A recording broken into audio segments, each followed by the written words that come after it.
Hello everyone, this is किरण चौहान। आज हम लोग जानने वाले हैं डॉक्टर बाबा साहेब अम्बेडकर जी के बारे में, जिनका पूरा नाम है भीमराव रामजी अम्बेडकर। तो आज हम लोग इनकी अर्ली लाइफ के बारे में कुछ डिस्कस करेंगे और उसके बाद हम लोग उनकी स्टडी के ऊपर जाएंगे, मतलब एजुकेशन, कि उन्होंने अपना एजुकेशन किस तरह से किया, कहाँ पर किया और हमें इस सब चीज़ों से क्या सीख लेनी चाहिए। मुझे भी अनफॉर्चुनेटली नहीं पता था, तो जब मैंने पता किया मुझे पता चला कि इस तरह से अम्बेडकर जी ने इतने सारे डिग्रियां ली है। तो और ऑफ कोर्स वो फादर ऑफ कॉन्स्टिट्यूशन भी है, तो इट मेक्स सेंस कि हमको उनके बारे में क्यों जानना चाहिए। तो सबसे पहले अम्बेडकर जी जो है वो 14 अप्रैल 1891 में पैदा हुए थे, महाव गांव में। महाव एक कंटोनमेंट टाउन है जहाँ पर मिलिट्री बेस हुआ करता था। आज भी वो कंटोनमेंट टाउन है। और लगभग 2003 में क्योंकि ये मध्य प्रदेश के इंदौर में लोकेटेड है, तो इसको 2003 में मध्य प्रदेश की गवर्नमेंट ने इसका नाम चेंज करके डॉक्टर अंबेडकर नगर किया गया है। हालांकि बहुत लोग आज भी उनको माओ के नाम से जानते हैं गांव को। तो एनीवेज, तो वो वहाँ से आते हैं और वो कंटोनमेंट टाउन था, तो उनके जो पिताजी थे वो मिलिट्री में होने के कारण वो उनका जो पोस्ट था वो वहाँ पर लगा हुआ था, तो इसमें उनकी पूरी फैमिली भी उधर पे रहती थी इनके साथ। और अंबेडकर जी जो है वो एक दलित ख़ानदान से आते हैं। उनका जो कास्ट है वो महार कास्ट है। मैं ये क्यों बता रहा हूँ, क्योंकि ये जो कास्ट का जो सिस्टम हुआ करता था वो बहुत बड़ा फैक्टर प्ले करता है अपने अंबेडकर जी के लाइफ में। तो महार कास्ट जो है वो एक अनटचेबल कास्ट है।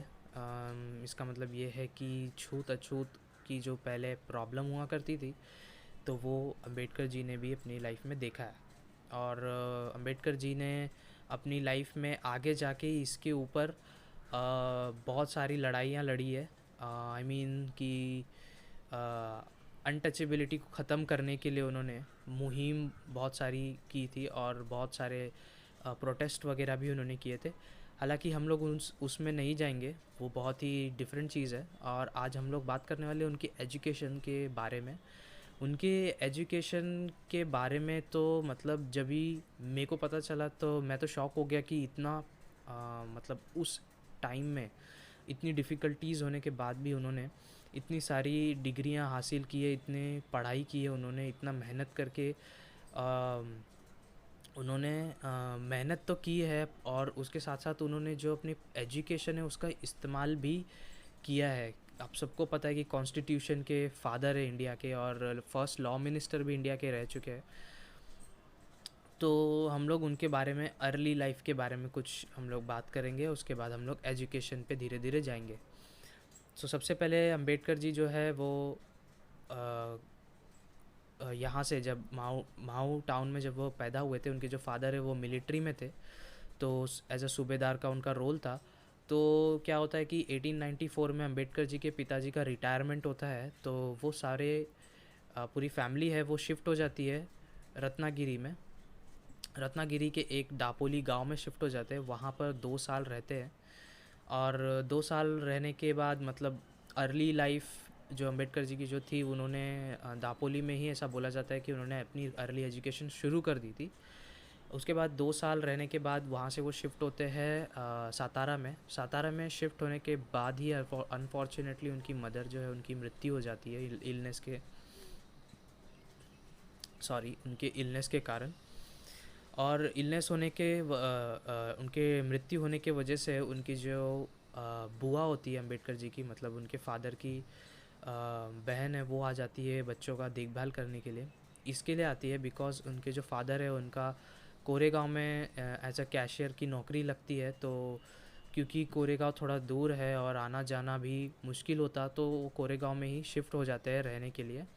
और उनकी जो उनके फादर की जो बहन है वो आ जाते हैं बच्चों को संभालने के लिए।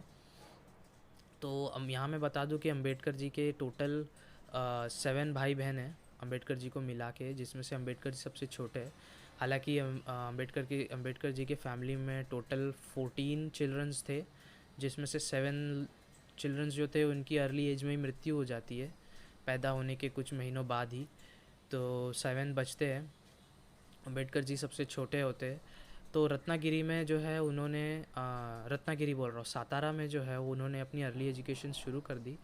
वो स्कूल जॉइन करते हैं, सातारा का गवर्नमेंट वहाँ पर जो है वो जाते तो है स्कूल, बट उनके साथ डिस्क्रिमिनेशन भी होता है कि वो महार कास्ट से है, अनटचेबिलिटी कास्ट से है, तो उनको थोड़ा सा डिस्टेंट रहना पड़ता था लोगों से, क्लास में भी थोड़ा पीछे बैठना पड़ता था। और ये सब करते हुए भी उनको एजुकेशन, उन्होंने अपना एजुकेशन को छोड़ा नहीं, एजुकेशन को कंटिन्यू किया, कभी भी नेगेटिव नहीं हुए। फिर उसके बाद उन्होंने कंटिन्यू किया और वहाँ पर लेकिन एक प्रोफेसर हुआ करते थे जो अंबेडकर नाम से जाना जाते थे। तो वो जो प्रोफेसर थे, ऐसा बोलते हैं कि उन्होंने अंबेडकर जी को नाम दिया अंबेडकर, क्योंकि मैं बता दूँ उनके जो पिताजी है उनका नाम सकपाल है, मतलब उनका जो सरनेम है वो सकपाल है। तो अंबेडकर जी का नाम भी ऑब्वियसली सकपाल हुआ। बट अंबेडकर जी के जो पिताजी है वो जब उनको एडमिशन कराते सातारा के कॉलेज स्कूल में, तभी उनका जो है भीमराव अम्बा दवेकर करके नाम रखते हैं, जो कि उनका गांव था अम्बा दवेकर, तो वो उस गांव के नाम से वो उनका सरनेम रखते हैं। तो जो उनके अंबेडकर जो सर थे प्रोफेसर, वो उन्होंने अम्बा दवेकर से शिफ्ट करके अंबेडकर रख दिया। और जो स्कूल का जो रजिस्टर है उसमें भी उनका नाम यही चेंज करके रखा।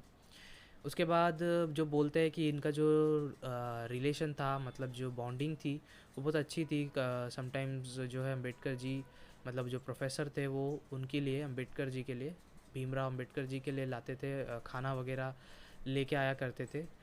और उनका एक अच्छा बॉन्डिंग था, वो उनको पसंद भी करते थे।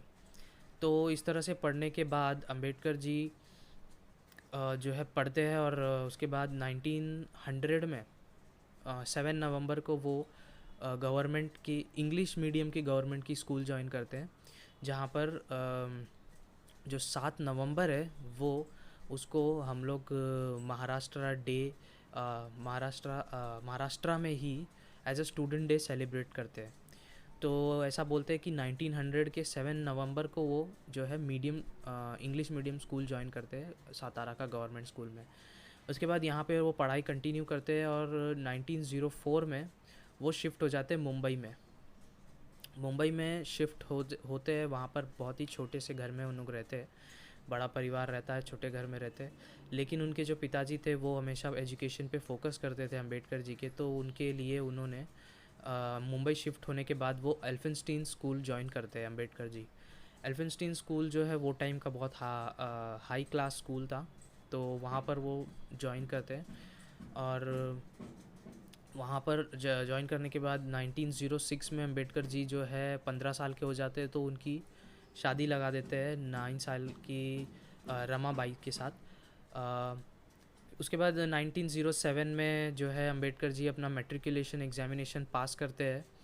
और ये जो एग्ज़ामिनेशन जो वो पास करते हैं वो महार कम्युनिटी के लिए एक बहुत ही बड़ा दिवस होता है, बिकॉज़ पहली बार कोई ऐसे अनटचेबल कम्युनिटी से जो है मैट्रिकुलेशन एग्ज़ामिनेशन दिया है। तो इसको सेलिब्रेट करने के लिए कृष्णा जी अर्जुन करके नाम के एक व्यक्ति थे, उन्होंने इस सेरेमनी को ऑर्गेनाइज़ करवाया था। और जब भी अम्बेडकर जी एल्फिंस्टीन स्कूल में थे और जब भी वो छूटने के बाद पढ़ाई करने के लिए गार्डन जाया करते थे, तो वो गार्डन में एक सर्टेन पीरियड पे, एक सर्टेन टाइम पीरियड में, मतलब एक स्पेसिफिक टाइम पे वो गार्डन आया करते थे। कृष्णा जी अर्जुन केलुस्कर नाम है उनका। तो उन्होंने अम्बेडकर जी को नोटिस किया बहुत बार कि वो भी एक टाइम के बाद, मतलब वो भी वहाँ पर पढ़ाई करने आते थे। तो उन्होंने अपने आप को अम्बेडकर जी के को जो है इंट्रोड्यूस करवाया, और देखते देखते टाइम टू टाइम उनका बॉन्डिंग बन गया। और अम्बेडकर जी को उन्होंने पढ़ाई के मेथड्स बताए, और कुछ बुक्स भी सजेस्ट किए थे उनको, क्योंकि उनको बुक्स और पढ़ाई करना बहुत अच्छा लगता था। मैं यहाँ बता दूँ, अर्जुन जी केलुस्कर जी जो है वो विल्सन स्कूल के प्रोफेसर थे, और वो एक स्कॉलर और एक ऑथर भी है। तो उसके बाद ये होता है कि जब वो पास हो जाते तो केलुस्कर जी है वो ही उनको सेरेमनी को ऑर्गेनाइज़ करवाते हैं। उसके बाद उसी सेरेमनी में अंबेडकर जी को केलुस्कर जी जो है वो इंट्रोड्यूस करवाते हैं गौतम बुद्ध से उनकी खुद की लिखी बुक जिसका नाम रहता है the life of Gautam Buddha. और कहीं ना कहीं ये ही आगे जाके उनको बहुत इंस्पायर करने वाली थी। आगे जाके वो कहीं ना कहीं इसमें कन्वर्ट भी हो जाते हैं, वो बात की बात है। फिर इसके बाद 1907 में वो कंप्लीट करने के बाद वो कॉलेज ज्वाइन करते हैं। कॉलेज ज्वाइन करने के बाद वो पर्शियन लैंग्वेज और इंग्लिश लैंग्वेज लेते हैं। फिर अपना इंटर ख़त्म करते हैं 1909 में। उसके बाद अंबेडकर जी के जो पिताजी है उनके पास पैसे ना होने के कारण थोड़ा डिफ़िकल्टीज़ आती है कॉलेज पढ़ाने के लिए। तो वो ये बात जब केलुस्कर जी को पता चलती है तो वो अंबेडकर जी को जो है इंट्रोड्यूस करवाते हैं गायकवाड़ ऑफ बड़ौदा, जो कि बड़ौदा के महाराज रहते हैं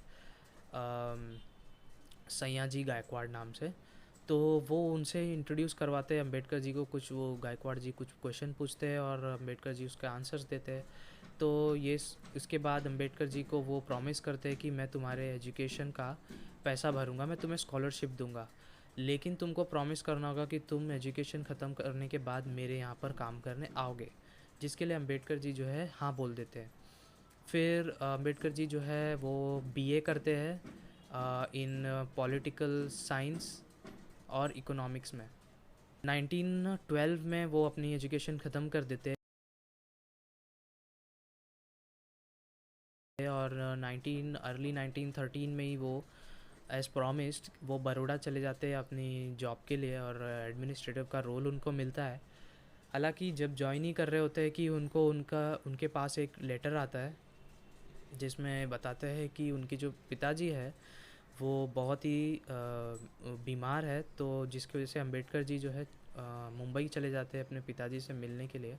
अनफॉर्चुनेटली उनके पिताजी की मृत्यु हो जाती है फरवरी में, और ये उनके लिए सबसे सैडेस्ट डे था बिकॉज़ अंबेडकर जी के पिताजी ने हमेशा उनको इंस्पायर किया कि किस तरह से आपको पढ़ाई करना चाहिए और आगे बढ़ना चाहिए। उनका जो सेक्रीफाइस था उनके पिताजी का अंबेडकर जी के लिए वो बहुत ही इमेंस था बिकॉज़ एक टाइम जब पैसे नहीं भी हुआ करते थे तो अंबेडकर जी को जब कोई बुक की ज़रूरत हुआ करती थी तो उनके जो पिताजी थे उन्होंने हमेशा ये देखा कि उनके लिए बुक्स इम्पॉर्टेंट है। तो उन्होंने नो मैटर हाउ कि कितना पैसा हो नहीं हो उन्होंने हमेशा उनको बुक ला के दी है। उन्होंने जो भी उनके पास था उनको बेच के उन्होंने पैसे इकट्ठा करके अंबेडकर जी को दिया पढ़ाई के लिए बुक्स। तो ये उनके लिए सैडेस्ट डे था। और उसके बाद जो है अंबेडकर जी वहाँ पे बड़ौदा कंटिन्यू करते।